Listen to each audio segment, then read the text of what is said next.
చిత్తూరు జిల్లాలో జరిగిన ఘోర రోడ్డు ప్రమాదంలో 8 మంది మృతి చెందగా మరో 30 మంది పైగా తీవ్ర గాయాలయ్యాయి.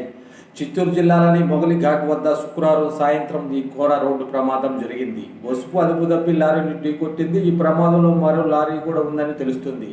రోడ్డు ప్రమాదం జరిగిన వెంటనే స్థానికులు, ఇతర వాహనదారులు పోలీసులకు, అంబులెన్స్కు సమాచారం అందించగా వెంటనే రంగంలో దిగిన పోలీసులు, సహాయక సిబ్బంది గాయపడ్డ వారిని బస్సులో నుంచి బయటికి తీసి సమీపంలోని వైద్యశాలకు తరలించారు. 8 మంది మృతదేహాలను పోలీసులు వెలికితీశారు. తీవ్రంగా గాయపడిన వారిలో పలువురు పరిస్థితి విషమంగా ఉన్నట్లు తెలుస్తుంది. మృతుల సంఖ్య పెరిగే అవకాశం ఉందని అధికారులు అంటున్నారు.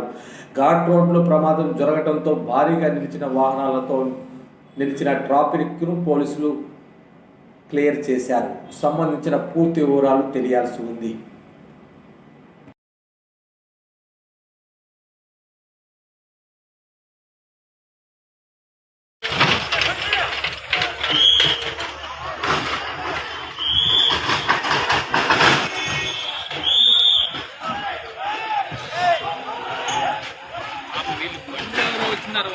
సైడ్ లో టచ్ చేసి పడిపోయినట్టున్నారు వీళ్ళు. అవును సార్, లాస్ట్ లో ఏదో సైడ్